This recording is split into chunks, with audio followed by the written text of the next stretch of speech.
Olá, pessoal, sejam muito bem-vindos à videoconferência de divulgação dos resultados do terceiro trimestre de 2025 da Intelbras. Meu nome é Bruno Teixeira, eu sou o Head de RI da companhia e é um privilégio estar com vocês aqui nesse momento.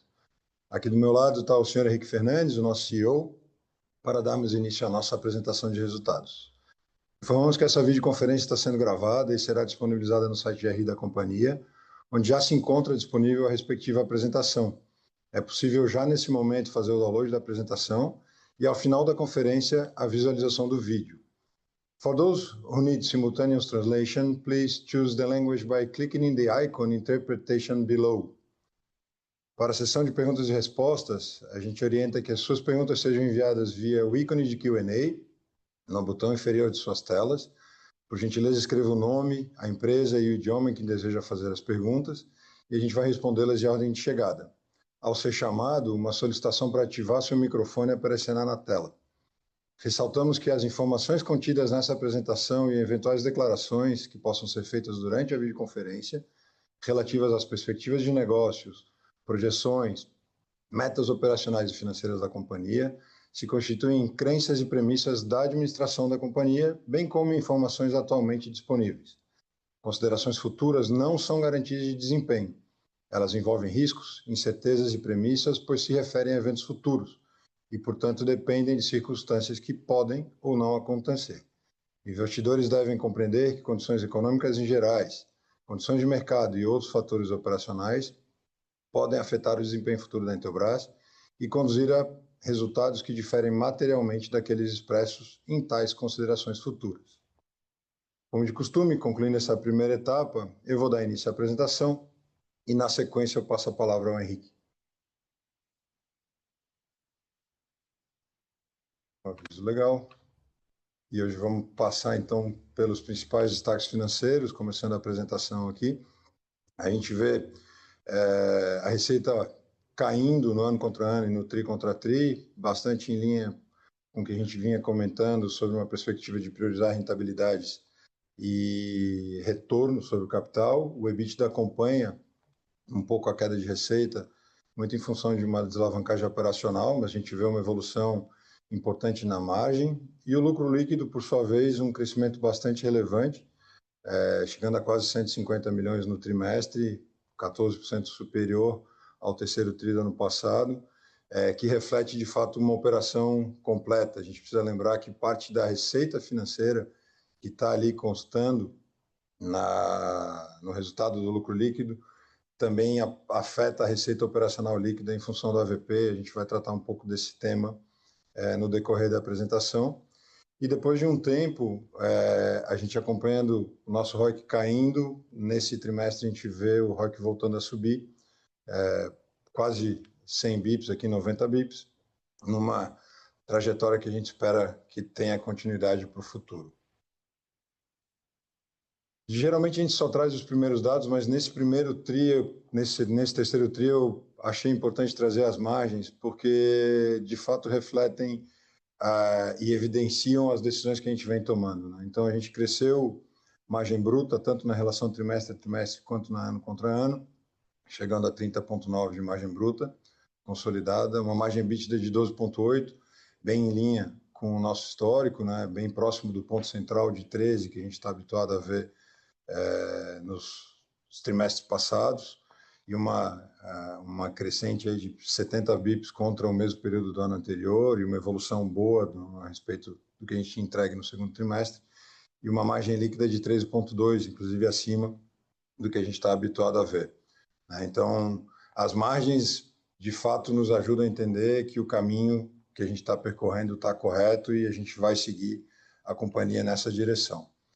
Trazendo os dados históricos, né, a gente está de 17 a 24 ainda com queda de receita na casa dos 20%, mas esse ano entregando nos primeiros 9 meses uma queda de quase 5% na receita, principalmente por todos os movimentos que a gente fez ao longo dos primeiros 9 meses do ano nos negócios que a gente precisava reorganizar, né? E o EBITDA tem uma queda um pouquinho maior e na casa de 20% nos últimos 9 meses, muito em função também desse efeito financeiro e essa composição das receitas e dos custos que a gente tem tratado no segundo tri, e vai voltar a conversar um pouquinho no terceiro trimestre, além da desalavancagem, né? A gente percebe a desalavancagem aqui sendo compensada na despesa, mas é claro que tem um efeito de um lucro bruto menor pela receita menor ainda, que a gente veja uma margem bruta melhor, né?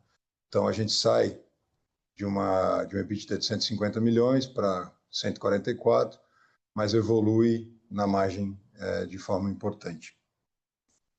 Na questão do lucro bruto, a gente vê essa tendência para cima aqui, né? Já primeiro apontando para cima nesse terceiro tri, muito em função da composição da receita, né?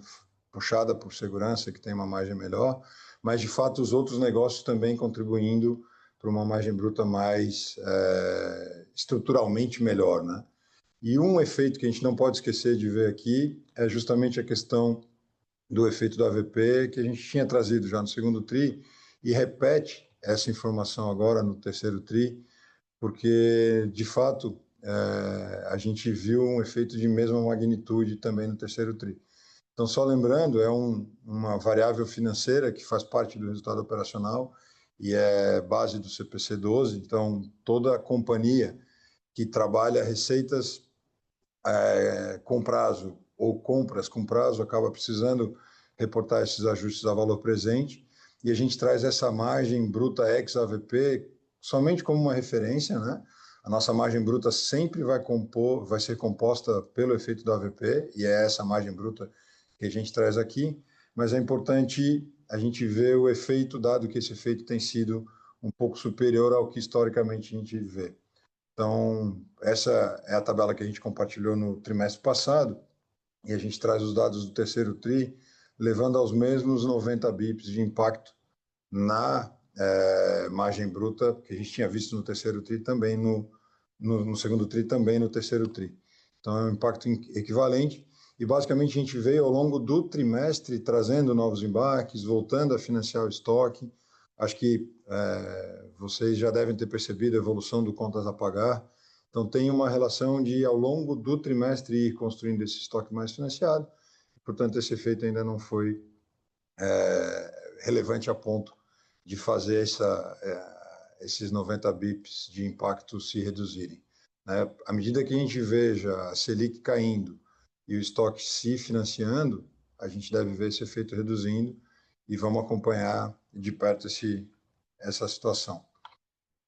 Com relação aos três grandes negócios, né, segurança, TIC e energia, a gente destaca que no negócio de segurança, que representou 63% da nossa receita, vimos um crescimento de 4,4% com relação ao mesmo período do ano passado, e umas vendas muito alinhadas entre sell-in e sell-out, né? O sell-out está acontecendo em campo, o distribuidor vem reportando que as atividades estão acontecendo, a gente está ganhando os negócios, porém, o giro tem sido impactado, sim, por esse cenário macro mais difícil, né? Então, não é uma questão de que a Intelbras está tendo alguma dificuldade adicional ou alguma perda de share, mas sim um giro acontecendo de uma forma mais lenta, o pequeno e médio empresário postergando, às vezes, algum investimento ou dividindo esse investimento em fases, e isso claramente impacta o giro, mas a nossa presença no mercado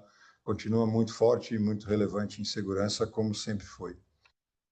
Do ponto de vista de TIC, aqui claramente a receita sofre o impacto das políticas comerciais mais restritivas, que a gente inclusive tinha trazido um pouco para a conversa na discussão do segundo trimestre aqui com o mercado. Então, TIC representando 22% da receita no terceiro TRI, mas é uma receita com uma qualidade bastante superior. Aqui eu acho que é importante a gente comentar que caímos receita, né, 6,1% comparado ao segundo TRI, mas a gente cresceu quase 6% o lucro bruto.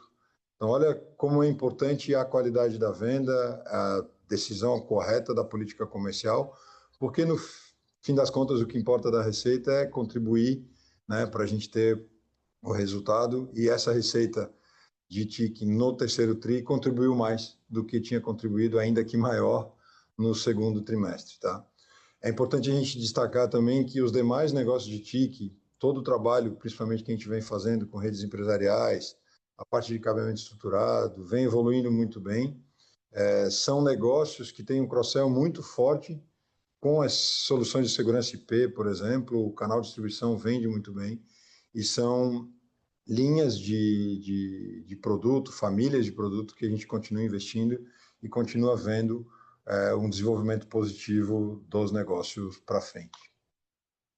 E, por fim, nosso segmento de energia, que representou 15% da receita no trimestre, tem uma queda relevante.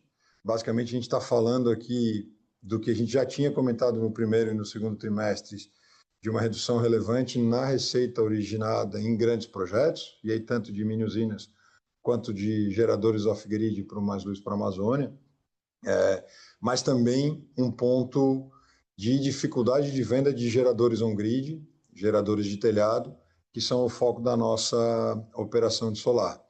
Aqui, como já falado em outros momentos, a gente continua priorizando rentabilidade, não tem uma ambição de ganhar market share e, portanto, não vai entrar em guerra de preços. A gente tinha tido esse efeito no segundo TRI, também teve ao longo do terceiro TRI, e o que a gente vem fazendo em função dessa dinâmica é ter uma estrutura interna de trabalho que realmente permita com que o negócio entregue resultados, ainda que a gente não veja uma perspectiva de crescimento de receita futura. É uma receita que não pretendemos ganhar share, então ela está num nível que já está adequado e a gente precisa trazer resultados a partir dessa receita que está vislumbrada, e os demais negócios continuam andando de acordo com o que a gente tem previsto, e são negócios com expectativas de crescimento bem interessantes.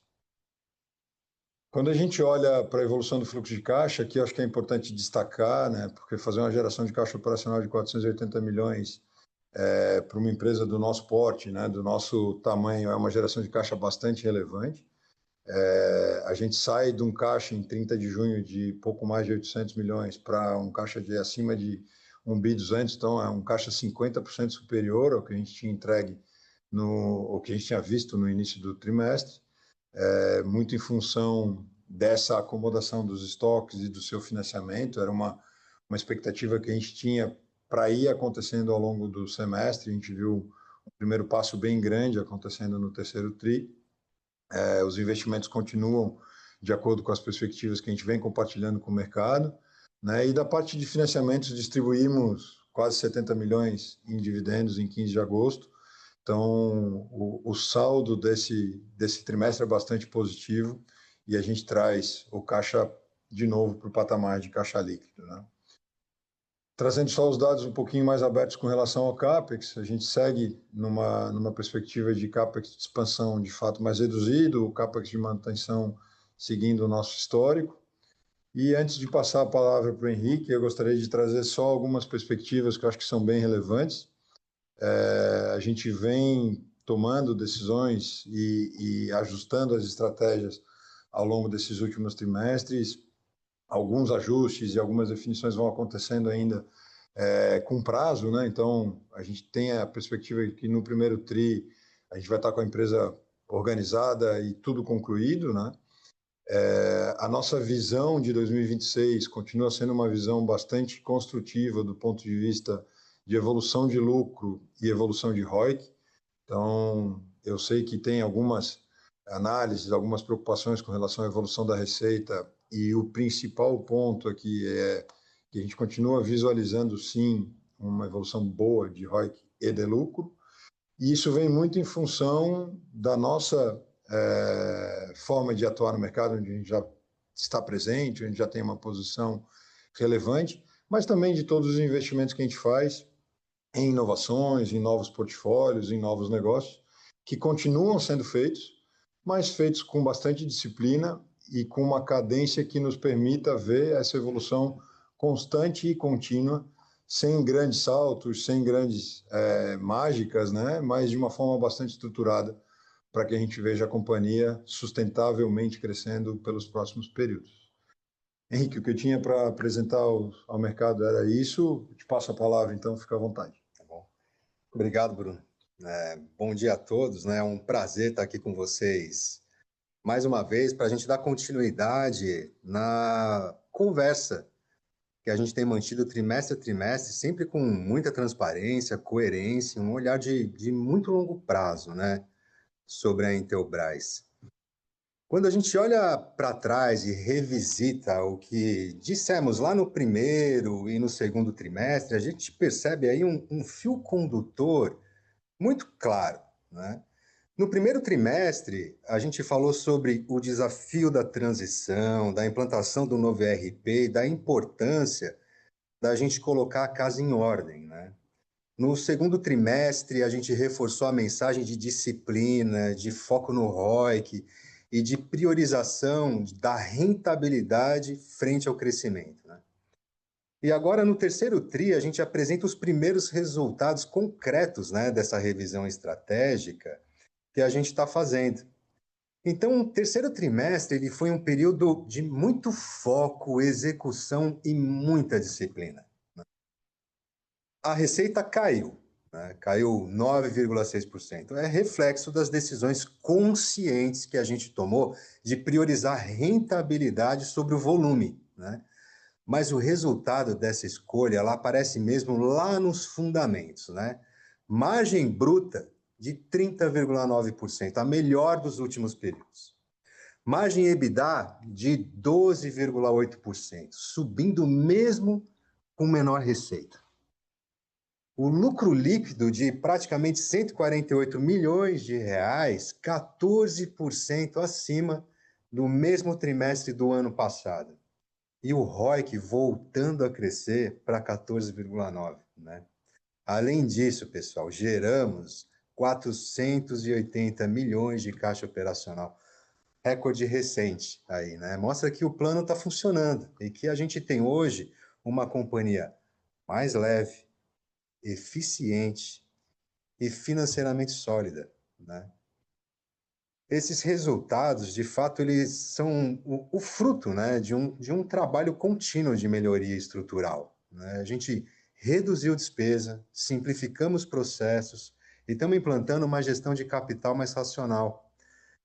O impacto dessas medidas ela vai continuar aparecendo no quarto trimestre e será o alicerce, com certeza, do próximo ciclo, né? A Intelbras, pessoal, ela continua sendo uma empresa voltada para crescimento. Crescimento faz parte da nossa essência, né, da nossa história e da nossa cultura empreendedora, né? Mas a gente entende que o verdadeiro crescimento é aquele que multiplica o valor do capital, não apenas o tamanho da nossa operação, né? Quando a gente olha os negócios, né, no segmento de negócio, o trimestre ele mostra que a gente está no caminho certo, né?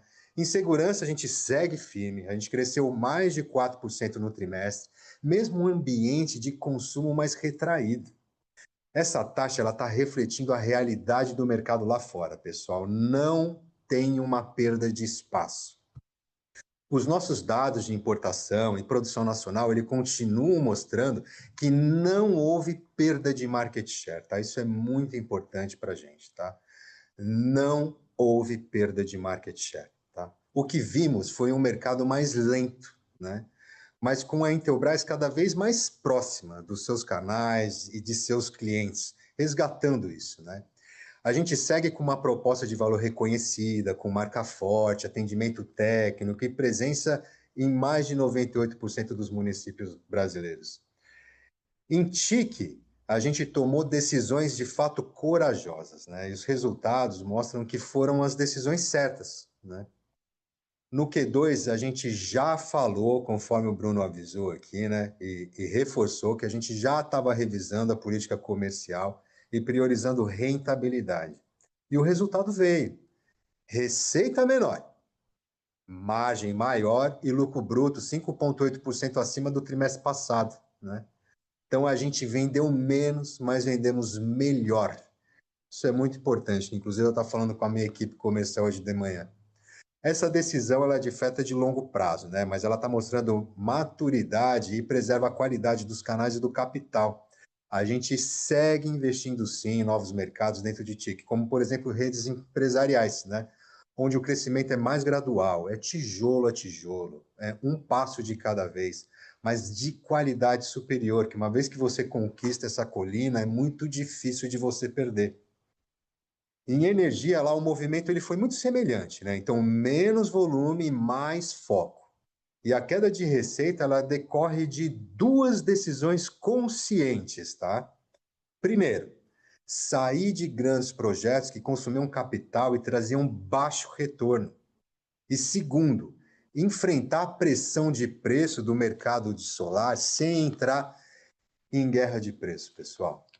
A gente continua acreditando no mercado de gerador para telhado residencial, mas com uma postura de rentabilidade.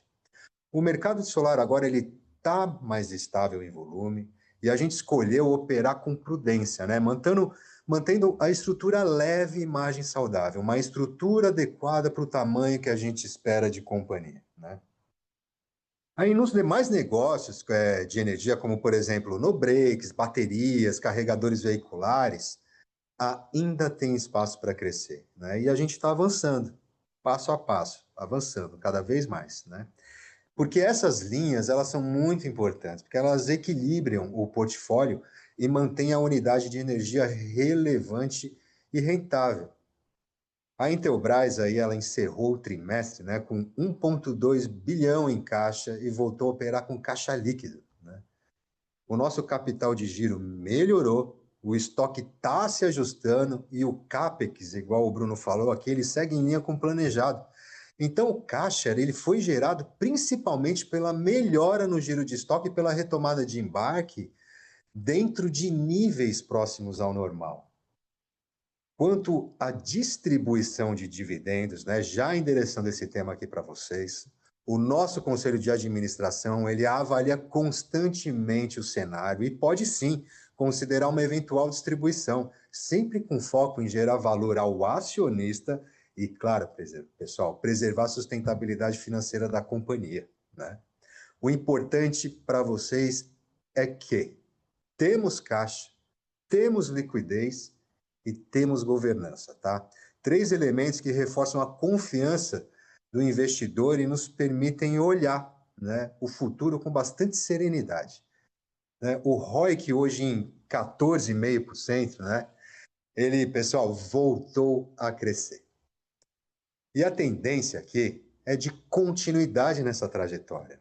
Ele é um marco simbólico, pessoal. O retorno sobre o capital investido, que foi o eixo central da nossa narrativa desde lá do início do ano, ele voltou a evoluir. Isso está mostrando para a gente que a cultura do ROIC, que começou como um conceito, né? Agora, de fato, está se tornando prática de gestão, da operação e de decisão. Ainda tem espaço para melhorar, não tenho dúvida disso, né? Tanto pela via operacional, com redução de despesa, que foram realizadas em outubro, tá? Quanto pelo capital empregado, né? Com estoque, giro mais eficiente. Isso é parte da nossa cultura e dessa busca constante e frenética aí pela eficiência e evolução dos nossos processos, né? Quando a gente olha assim para o conjunto, né, desses 3 trimestres, fica evidente que a gente está voltando a ter uma Intelbras mais eficiente, mais perto do cliente e agora mais consciente de suas alocações de capital. Então a gente não acredita aqui em um super salto, né? O Bruno falou isso para vocês e eu concordo plenamente, né? Mas a gente acredita, sim, né, na soma de muitos pequenos passos certos, sabe? Pequenos, consistentes e disciplinados. E o terceiro trimestre mostra que a gente está avançando passo a passo de forma consistente. A Intelbras ela é e vai continuar sendo uma empresa de crescimento, mas um crescimento que respeita o capital, o cliente e principalmente o tempo. E pessoal, né, toda vez que a gente tenta colocar mais disciplina e imputa mais isso, vem o sentimento e a inovação, né? A gente segue inovando, né? Porque ser disciplinado, ele não significa deixar de sonhar. A gente continua investindo em tecnologia, desenvolvendo novas linhas, testando novos modelos e conectando o negócio, mas agora com critérios mais claros e uma visão sistêmica de como cada nova iniciativa contribui para o todo da companhia, né? O que mais nos diferencia é a nossa vantagem competitiva, é a integração das nossas soluções. Quando a gente entra em um projeto, seja com um distribuidor, um integrador ou um cliente final, a gente entra com uma solução. Mas o que a gente entrega é um ecossistema completo de segurança, conectividade e energia. Essa integração é o que nos diferencia, o que nos protege, o que garante que o nosso crescimento ele seja duradouro. A gente tem um ecossistema completo, né, capaz de atender clientes de forma cada vez mais integrada, algo que poucos players do mercado conseguem de fato integrar, sabe, entregar, né? Essa visão, diria, sistêmica, né, é o nosso maior ativo estratégico, né? E o que acreditamos que sustenta o nosso posicionamento, principalmente de longo prazo, né? Então, o terceiro trimestre, ele foi um trimestre de confirmação de que as decisões tomadas lá atrás, às vezes difíceis, e elas são difíceis de tomar, mas necessárias, e muito mais difíceis de executar, né? Elas estão dando certo, né? A gente está colhendo os frutos de um trabalho que vem sendo construído com muita paciência, método e disciplina, mais uma vez, né? Repetindo para vocês. A gente está com uma estratégia clara e coerente, que não fica mudando a cada trimestre, nem olha somente para o resultado do próximo, né? A gente tem um time que eu costumo dizer que acredita e executa com muita paixão, né? A gente não quer ser perfeito, né? Longe disso, apenas consistentes, né? E consistência é exatamente o que a gente está entregando. Então, o quarto trimestre, principalmente, olhando um pouco para o próximo agora, e um pouco mais para frente, ele vai vir com certeza novos desafios, né? Mas a gente acredita que vai ser com resultados ainda melhores. A redução de despesas e a simplificação de portfólio que a gente iniciou no segundo trimestre vai continuar impactando positivamente os próximos resultados. A gente vai continuar gerando caixa operacional e o foco em ROIC segue norteando todas essas nossas decisões, né? Essa era a minha mensagem, agora eu queria ficar disponível para as perguntas aí. Boa, Henrique. Deixa eu ver como é que a gente está aqui. A gente tem o Bernardo da XP. Se a gente puder abrir o microfone do Bernardo. Bom dia, Bernardo. Opa, bom dia, Bruno, Henrique, obrigado pelo espaço. Eu tenho uma pergunta sobre o segmento de segurança. Chamou a atenção, né, a magnitude da desaceleração da receita. Entendo que o cenário macro mais duro impacta a demanda, mas dado o perfil mais anticíclico do negócio, a magnitude acaba, surpreendendo, né? Há algo além do macro explicando esse movimento? Houve algum ajuste de portfólio? Tem algum efeito de racionalização aqui? E como vocês estão vendo o ambiente competitivo e a dinâmica de sell-out daqui para frente? A gente já pode assumir que esse trimestre talvez seja um bottom, né? Já é possível perceber sinais de melhora gradual aí na dinâmica de pedidos? Obrigado. Ô, Bernardo, bom dia, obrigado aí pela pergunta, prazer ter você aqui conosco, né? Bernardo, no caso de segurança, nada além do normal, tá? Pelo nosso ponto de vista, volatilidades normais, mercado. A principal mensagem, Bernardo, que a gente tem que acompanhar nesse negócio de segurança, né, é que não perdemos market share. Essa mensagem ela é muito importante ficar, né? Porque ela norteia muito as nossas ações, né? Então, estamos adequados em termos de portfólio, tá? Não temos matança de alguma coisa que esteja atrapalhando lá vamos dizer assim, lá em segurança, né? Uma exclusão de linhas, não existe isso, tá? Estamos adequados em termos de preço no mercado, então é uma questão realmente que a gente enxerga como sazonal, né? De fato, acontece, né? Mas muito mais voltado para o cenário macro, tá? Quanto à dinâmica de sell-in e sell-out, ela está consistente, acontecendo normalmente lá na ponta, nada que nos traga uma surpresa e muito menos uma surpresa negativa, tá? Então, vemos como uma dinâmica realmente muito normal, tá? E muito tranquila que estamos tocando normalmente dentro da companhia, tá? Obrigado, Henrique. Claro, tá bom? Ficou claro, Bernardo? Ficou assim, obrigado.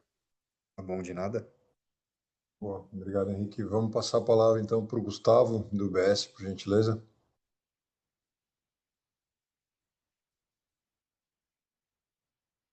Bom dia, Gustavo.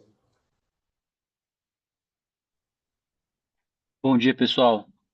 Obrigado pelo espaço. Eu tenho duas perguntas aqui, uma relacionada à geração de caixa, alocação de capital, e a outra relacionada a como vocês estão enxergando o ano que vem, tá? Então, sobre alocação de capital, eu queria entender qual é a prioridade, né, na estratégia de alocação de capital, considerando essa maior geração de caixa que a gente tem visto. E sobre a perspectiva para o ano de 2026, aqui também, em termos de prioridades, tá? O que deve se desdobrar aí nas metas internas da Intelbras. Entendi que é um ano de ajustes, né, com foco em ROIC, mas eu queria entender se já com alguma ambição de reaceleração de receita, né, e caso contrário, se nós devíamos esperar novos patamares de margem EBITDA versus, né, o histórico da companhia. Obrigado. Eu começo com a primeira e Pode ser, depois pode tu ser. fala da perspectiva. Bom, Gustavo, com relação à alocação de capital, eu tenho procurado trazer a primeira mensagem de que o primeiro uso da geração de caixa é manter o dinheiro no caixa, tá? A gente tem uma perspectiva, de fato, de ter em disponibilidade o equivalente a 2 meses de faturamento, de receita bruta, e isso não deve mudar, né? Independente dessa condição, a gente vê a empresa gerando um nível forte de caixa no Q3, deve seguir gerando caixa no Q4. Então, é um pouco do que o Henrique até trouxe na mensagem, de que o Conselho está sempre muito atento a essa questão de fazer a alocação correta de capital e vai tomar as decisões à medida que forem necessárias, né? Então, a gente tem, adicionalmente, essa questão pontual da Intelbras de estar gerando mais caixa e, eventualmente, uma perspectiva de crescimento mais limitada para o ano que vem, também uma discussão sobre tributação de dividendos de CPFs, né, que impactam os controladores. Então, tem espaço para discutir, sim, mas hoje a gente mantém a política de distribuição de 35% do lucro líquido e segue acompanhando, segue avaliando se houver algum entendimento que podemos distribuir mais.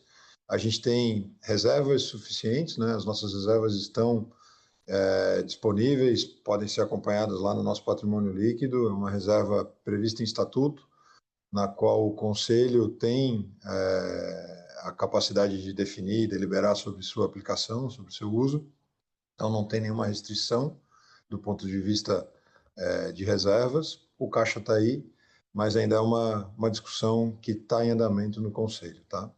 E aí, acho que da perspectiva de futuro é legal Sim, o sim. Henrique trazendo. Ô, Gustavo, bom dia. Gustavo, o foco maior para 2026, eu vou te falar que sabe, jornada do cliente, foco, entender cada vez mais, estando mais próximo dele, sobre as dores dele, né? Isso eu falo do cliente final e com isso conseguindo conectar todo o nosso processo de vendas junto a esses clientes finais para que ele tenha uma jornada e uma experiência cada vez com menor atrito, né, em todas as etapas dessa jornada junto à Intelbras, desde a aquisição que ele quer de uma solução ou de uma aquisição de um produto, quem sabe, mais simples através de canais como, por exemplo, do consumo, né? E quando a gente pensa a respeito da companhia, sua perspectiva futura por esse prisma, né, que é pelo prisma do cliente, de entregar cada vez mais solução para ele, as possibilidades aí elas são inúmeras, né? Porque o que falta de coisas e soluções que resolvem dores de clientes são enormes, ainda mais atuando nessas três principais verticais que nós atuamos aqui, nesses três segmentos de negócio que a gente atua. Então, tem bastante oportunidade. A gente ainda vê, principalmente o começo, lá 2026, ainda como períodos de ajuste que são necessários, né? Todo esse movimento ele leva um tempo para as coisas se ajustar, mas já plantando coisas, sim, para que a gente vá em busca daquele sempre almejado crescimento e dessa cultura empreendedora que existe dentro da Intelbras e que a gente ainda não arredou o pé disso não, tá? Então, ainda temos um período, então, resumindo, né, ainda temos um período de ajuste, ainda para o ano de 2026, mas com colheita sendo feita, e mesmo dentro dos negócios atuais, com muitas oportunidades de crescimento ainda para o ano que vem mesmo, tá? Tá claro, pessoal. Muito obrigado. Obrigado, Gustavo. Eu queria, então, por favor, passar a palavra para Maria Clara, do BBA. Bom dia, Bom, Clara, tudo bem? tudo bem, você, Bruno Henrique, obrigada pela oportunidade. Eu queria voltar no tema de racionalização do portfólio. Henrique, pedir para você comentar um pouco como você enxerga a evolução desse projeto. Se a gente pudesse pensar numa estrada de 10 quilômetros, você entende que você já passou do quilômetro 5, tem muito espaço ainda para a gente ver ajuste em portfólio? E como que a gente poderia pensar na trajetória de margens brutas por divisão? A gente viu, né, energia e comunicação já com uma margem até superior à nossa expectativa.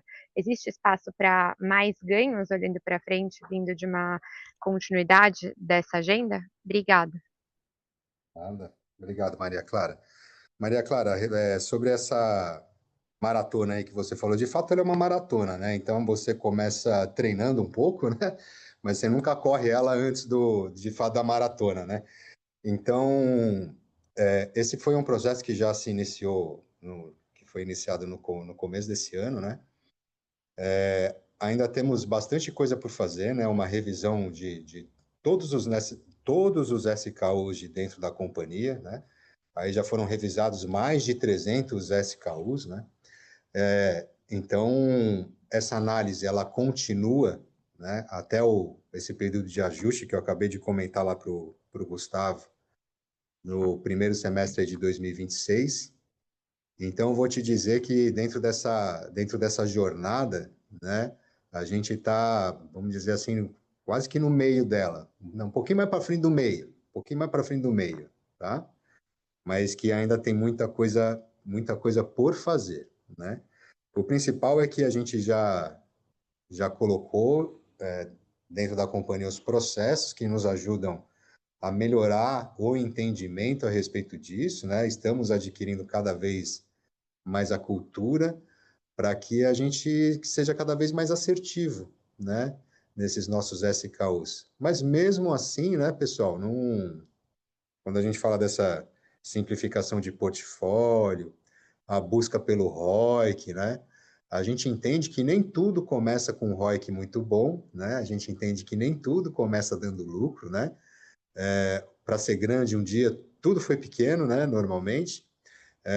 Então, a gente quer ter planos para as coisas e poder acompanhar eles com muita prudência, né?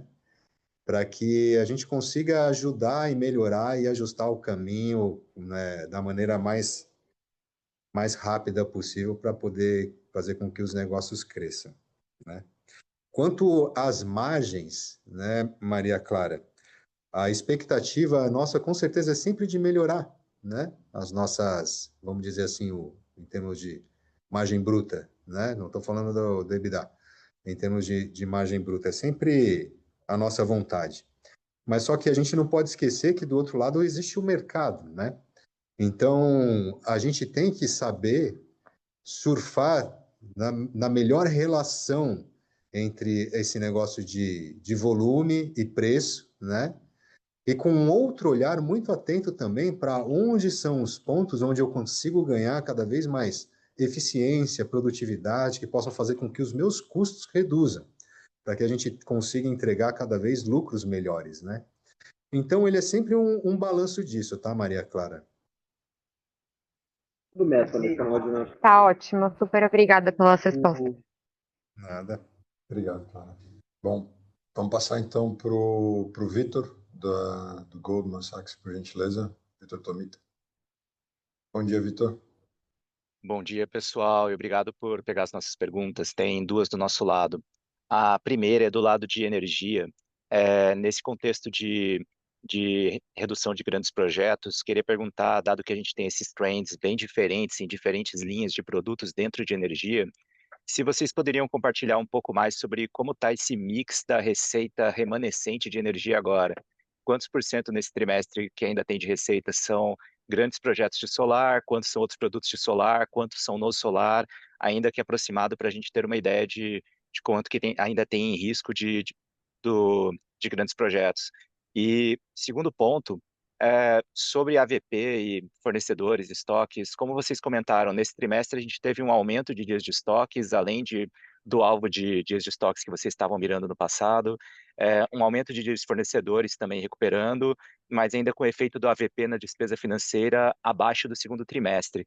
Vocês poderiam dar um pouco de cor sobre como vocês estão vendo a tendência dessas linhas agora, pensando no final do ano, pensando objetivos de médio prazo de vocês para estoques, fornecedores e AVP? Muito obrigado.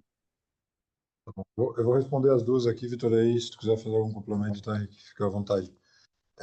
Com relação ao mix de receita em energia, Vitor, eu vejo que a gente pode considerar que o que entra de grandes projetos, ainda esse ano, dentro desses primeiros 9 meses e também dentro do terceiro TRI, é muito pouco relevante. Então, não precisa zerar, mas se tu zerar, não vai estar errando muito, entendeu? De fato, a gente não está vendo um mercado muito aquecido e as oportunidades, eventualmente, que aparecem são oportunidades que não contribuem para o que a gente decidiu fazer, que é melhorar a rentabilidade e melhorar o retorno. Então, aqui, grandes projetos, muito pouco relevante. A gente continua vendo, ao longo dos 9 meses do ano, solar ainda, o business de solar completo, ainda superior à metade da receita em energia, vem perdendo espaço. Então, talvez é uma caminhada que vai nos ajudar, inclusive, na perspectiva da margem, porque a gente sabe, por conceito, que os outros negócios de energia trazem margens brutas melhores, né? E a gente vai fazendo esse equilíbrio, até como o Henrique chegou a comentar, né, na fala inicial dele. Então, hoje, ainda ponderamos próximo aqui a 50% da receita e os demais negócios com uma tendência de seguir um crescimento. E o solar, sem essa perspectiva tão clara, né? A gente não vai buscar market share, não vai buscar crescimento de receita, a gente deve ver esse mix se invertendo ao longo, né, talvez até do próximo ano já, mas ao longo dos próximos períodos com certeza, tá? A tua outra pergunta, qual que era o ponto? Fornecedores. Do capital de giro e AVP, né? É um excelente ponto, porque a gente vem acompanhando, o AVP tem uma certa complexidade no seu cálculo, mas a gente pode trazer de uma forma um pouco mais simples o contexto. Basicamente, você tem razão, assim. Eu já vejo um estoque mais financiado, mas eu ainda vejo um AVP de custos, inclusive inferior ao do segundo TRI, quando eu tinha estoque menos financiado.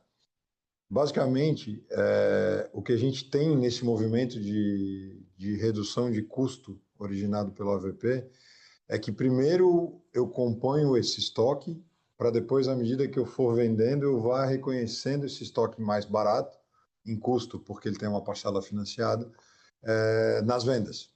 E aí, como eu vou evoluindo ao longo do trimestre esse financiamento do estoque, no final das contas a gente viu a foto em 30 de setembro, diferente do filme do terceiro trimestre, entendeu? Então é passo a passo. E eu não levo o AVP de embarques em trânsito, né, de material em trânsito, para o custo, porque ele ainda não está reconhecido aqui em reais. Então, é um efeito que acabou se postergando, vai, para os próximos meses, à medida que a gente veja, de fato, esse estoque se mantendo financiado, que é, de fato, a nossa perspectiva, né? Então, só para concluir essa questão de AVP, além dessa relação de financiamento do estoque, né, quantos por cento do estoque eu tenho no meu contas a pagar, a gente não pode esquecer que existe um efeito das taxas. Então, hoje, a gente continua descontando a receita, a Selic, a 15, e está descontando os custos, a SOFR, que, por coincidência, no terceiro TRI também está menor do que esteve no segundo TRI.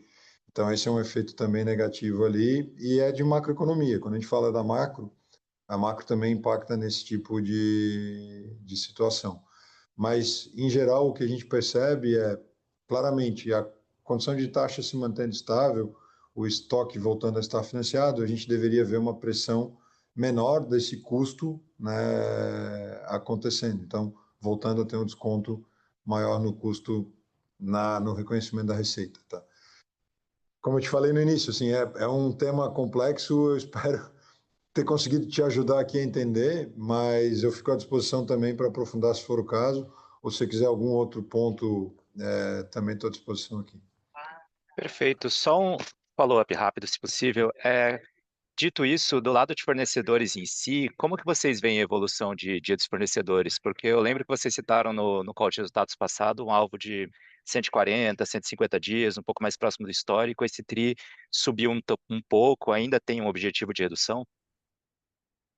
Eu acho que vale responder essa tua pergunta até falando dos três grandes blocos de capital de giro, né, Vitor? A gente mantém a lógica de capital de giro do jeito que a gente entende ser adequada para o negócio e é uma lógica que está cada vez mais próxima da gente atingir, que é manter os nossos dias de recebíveis do formato que está, a gente não entende que está fora do ponto, basicamente entre 70 e 80 dias de receita bruta, que é o formato que a gente faz a conta aqui. O estoque, a gente gosta de fazer a conta analisando o trimestre, e aí como a gente tem um trimestre com um nível de receita um pouco menor, a gente precisa ir reacomodando os novos embarques para poder ver o efeito dessa receita menor, né, sendo refletido nos embarques e trazer o estoque para o tamanho certo, e aí a gente consegue manter aquela perspectiva de 140, 150 dias como um estoque alvo. Talvez a gente não chegue no 30 de dezembro, mas é o que eu sempre comentei com o mercado, que a gente precisa ver a operação se aproximando desse primeiro passo, e a gente deve ver isso acontecendo sim. E aí o ponto final fica sendo o financiamento desse estoque com os dias de recebíveis, que eu entendo, você já viu rodar 140 e mais dias, né, de fato, mas a gente tem um primeiro passo 110, 120 dias como adequado. Então o que a gente precisa ver é o estoque girando, financiado em 120 dias, que daria mais ou menos um 80% desse estoque financiado, e o contas a receber se mantendo dentro do que a gente já vê. Isso nos dá claramente uma perspectiva de continuidade de geração de caixa operacional ao longo do quarto TRI, né? Acho que a gente vai ver o ano de 2025 uma geração bastante robusta, né, no período completo, e ainda perspectivas de continuidade dessa geração de caixa operacional ao longo do primeiro semestre do ano que vem, já chegando nos números que eu acabei de descrever para ti aqui. Tá joia? Perfeito, muito obrigado. Obrigado, Vitor. E aí eu queria então passar a palavra para o César, analista do Santander. César, bom dia. Bom dia, pessoal. Vocês me ouvem? Sim, Boa. Se eu puder double-clique em dois pontos aqui, realmente a gente viu uma desaceleração em segurança, né? Que mesmo não vindo de uma perda de market share, é relevante porque o segmento parece ser bastante resiliente, né? Então, olhando para frente, vocês já estão conseguindo enxergar uma melhora dentro desse segmento nos últimos meses, enfim, ou no final do trimestre já conseguiram encontrar aí um bounce back dentro desse segmento? Eu entendo que existe uma volatilidade e que realmente pareceu ficar um pouco abaixo dos níveis normais. Então, queria entender como que está a visão de vocês olhando para frente dentro desse segmento. César, bom dia. Esse olhar, César, ele é super interessante, assim, sabe? Para ajudar nesse racional, eu vou dividir ele, para responder a tua pergunta, em três grandes blocos, tá? Vamos chamar um bloco, assim, porque a segurança ela é muito ampla, né? Vamos colocar um bloco e vou separar isso pelo ponto de vista do cliente, tá? Vamos falar que um bloco são aqueles produtos mais fáceis de instalar, né? Que não necessita, vamos dizer assim, de uma mão de obra tão técnica e especializada, né? Existe sim um pouco, mas ele é menor, né? Então são os produtos que se vendem lá no varejo, né? Os produtos que se vendem lá no varejo, na parte de segurança eletrônica, existe um potencial ainda de consumo enorme, né? E o que a gente vê é um mercado de consumo retraído. Mas em segurança, neste mercado, grandes crescimentos, tá? Quando a gente olha para o nosso negócio. Quando a gente divide esse outro mercado, assim, o mercado mais voltado, quem sabe, aí para a instalação, né? E aí já tem uma mão de obra mais capacitada, mais técnica, comumente que vai via nosso canal de distribuição, a gente vê que esse é um mercado que atende muito empresas, né? E o que aconteceu com as empresas? As empresas, elas estão restringindo o investimento. CAPEX, olha a gente, né? O resultado que a gente acabou de demonstrar aqui, você vê que o CAPEX ali, ele tá todo mundo segurando um pouco, né? O que tem, está segurando no bolso, né? Então, mas continua se investindo. Só que menos, né? Então, o que a gente vê de reflexo? A gente vê, sim, que os orçamentos, né, a gente mede muito o número de orçamentos lá na ponta, os orçamentos, eles continuam acontecendo lá na ponta, não com tanto volume como estava acontecendo, só que o ticket médio caiu. Tá, César? Então, o ticket médio caiu. Uma vez que o ticket médio cai, você precisa aumentar o volume de fechamentos aí, né? Então, você vê esse daí um mercado que tá mais difícil, vamos dizer assim. Não está com queda, mas está mais difícil, né? E a gente tem uma outra esfera que, pelo ponto de vista do cliente, que são aqueles onde a gente necessita de um projeto, né? Que necessita de uma mão de obra muito mais qualificada, precisa de um projeto, de um ecossistema muito grande, por empresas muito grandes, e que a gente ainda tem uma trilha muito grande de crescimento, de oportunidade de crescimento nesse negócio, que são grande parte dos investimentos que a gente vem fazendo aí nos últimos anos. E ali tem uma área enorme de crescimento, né, dentro das verticais, que, por exemplo, uma vertical que a gente está trabalhando muito forte, da parte de building, né, engloba os condomínios residenciais, comerciais, né, empreendimentos comerciais, construtoras, né, que a gente tem uma avenida enorme de crescimento e é um negócio que vem crescendo e respondendo muito bem. Não respondeu muito bem ainda no acumulado do ano devido à parte operacional em virtude do SAP, mas que vem respondendo muito bem agora, né? Então, assim, César, nossas expectativas, elas são muito positivas, sim, tá? Por quê? Porque a gente, dentro do universo de segurança, existem vários caminhos, não um único caminho, né? E vários deles a gente é muito pouco expressivo em termos de market share. E é um mercado que ainda está se formando, é um mercado que ainda está em construção, sabe? E que a gente pode ajudar a desenvolver, inclusive, esse mercado. Perfeito, pessoal. E se eu puder fazer mais uma aqui do meu lado, vocês estão, assim, eu sei que vocês falaram, né? Vocês revisaram, estão revisando o portfólio de vocês cada vez mais com foco em rentabilidade, né? Que todos esses KUs estão sendo revisados, estão sendo analisados.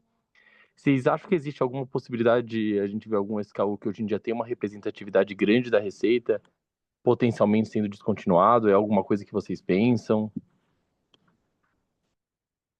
O principal, César, é ver o quanto que esse negócio contribui para o todo, né? Se ele está ajudando a, por exemplo, pagar despesa também, é uma pergunta importante que a gente tem que fazer, né? Mas o principal é, de fato, o retorno que esse negócio está dando. Qual o ROI que esse negócio está dando? Em vista disso, significa que tudo que não dá ROI que vai cortar? Não, não, imagina. Existem coisas que a gente sabe que são como são, né? E que fazem parte do complemento, fazem parte de uma solução na qual é o objetivo estratégico da companhia e que vão continuar com ROI que bom ou ROI que ruim, porque ela faz parte, de fato, do negócio, e é assim mesmo. E a gente entende e está tudo bem, né? Mas tudo está sendo avaliado, né, César? E uma vez que tudo está avaliado, tudo fica sobre análise, né? Então, pode ser sim que se olhe isso, por que não? Se é um negócio que está prejudicando a companhia como um todo, por que não? Né? Se a gente tira algo e melhora o todo, né? Melhora a performance, melhora a rentabilidade, melhora a operação, eu dou mais foco nos negócios que têm mais possibilidade de crescimento, por que vamos ficar amarrado em coisas que podem não trazer o que a gente tem como expectativa para a gente alcançar esse nosso futuro, né? Então, tá tudo sobre júdice, César. Perfeito, pessoal. Muito claro, muito claro. Muito obrigado aí. Nada. Obrigado, César. E só lembrando, assim, acho que ciclos acontecem, né? A gente já viu segurança crescendo um pouco menos em outros momentos e tudo continua, o mercado está lá, responde, a nossa posição de continuar trabalhando e desenvolvendo esse mercado junto com o distribuidor é bastante importante para a construção do mercado. Então, acho que traçar uma tendência por um trimestre, acho que é complicado no final das contas, né? Mas vamos lá. Eu queria passar a palavra agora para o Luca, analista do Bank of America, por gentileza. Vai dar tempo, Bruno. A gente tem mais 3, 4 minutos aqui, mas vamos lá, Luca. Obrigado, pessoal. Bom dia para todo mundo. Eu tenho duas perguntas aqui do meu lado também. A primeira, em linha com o que perguntaram de solar, mas passando para a parte de TIC, o quanto do business hoje ainda é essa parte da fibra, né, que estão fazendo os reajustes? Quanto que ele representa do todo e quais são os planos que vocês têm para esse segmento em específico? E em segundo lugar, se vocês puderem comentar um pouco como é que está a dinâmica de preço de vocês com relação ao dólar, se vocês já repassaram tudo para os preços atuais ou se vocês ainda estão rodando em patamares mais altos, como é que está a dinâmica para cada um dos segmentos? Obrigado.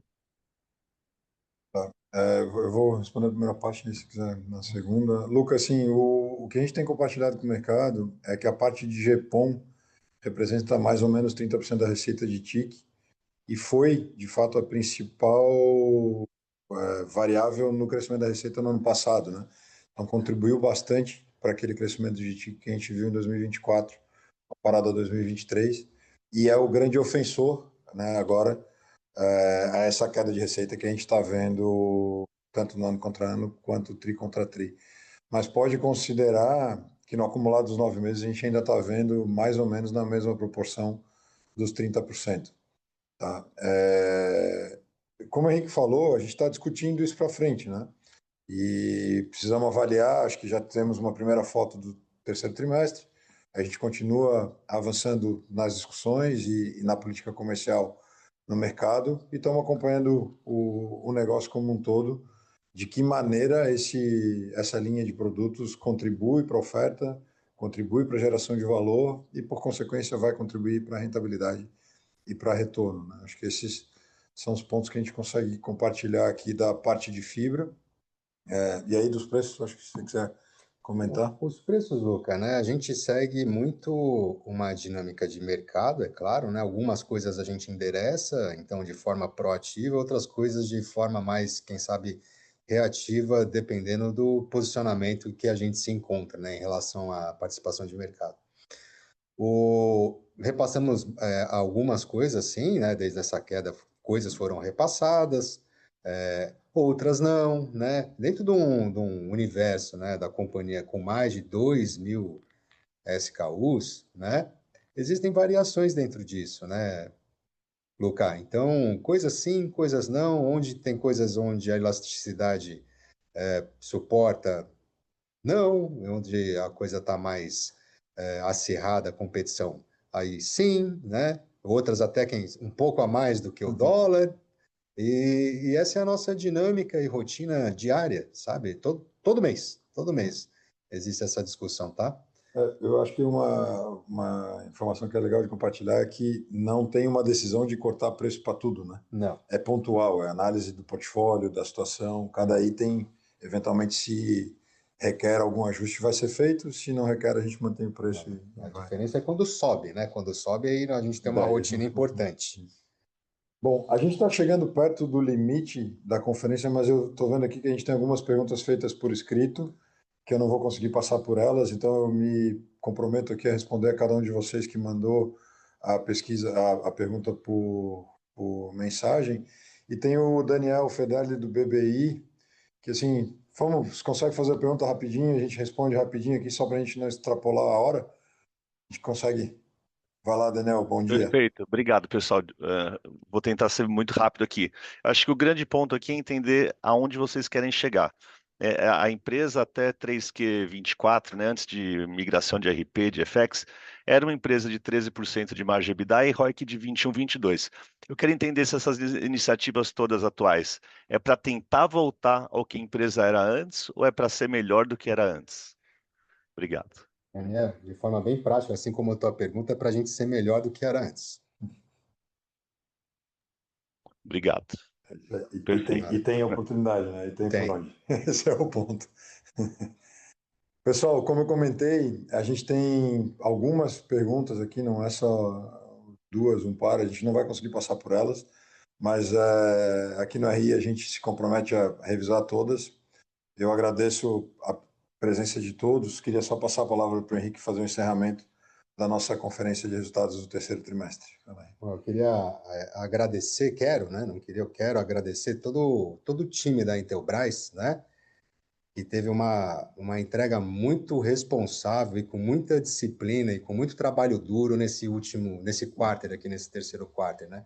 Então foi um trabalho de time, né? De pessoas trabalhando com muito afinco, com muita vontade, com muita paixão.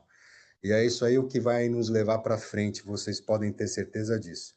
Agradeço também, né, a todo o aconselhamento do nosso conselho de administração também, que sempre ajuda muito, né, o management a tomar as melhores decisões em prol dos seus clientes e da companhia, né, tanto para o presente, mas claro, muito mais preocupados também com o nosso futuro, né? E agradeço a vocês por estarem aqui com bastante perguntas e acompanhando os nossos resultados e reforçar, né, que a gente está no caminho certo, pessoal, né? Alguns números já começaram a vir, o ciclo de venda ele continua acontecendo lá na ponta e a gente acredita muito numa Intelbras muito mais consciente, né, e mais leve para poder correr mais rápido, tá? É isso que a gente acredita, é isso que a gente quer para a Intelbras e conto com vocês e contem com a gente também aqui, com todo o time da Intelbras, tá bom? Obrigado, pessoal. A gente encerra, portanto, a conferência de resultados do terceiro trimestre de 2025. Bom dia a todos.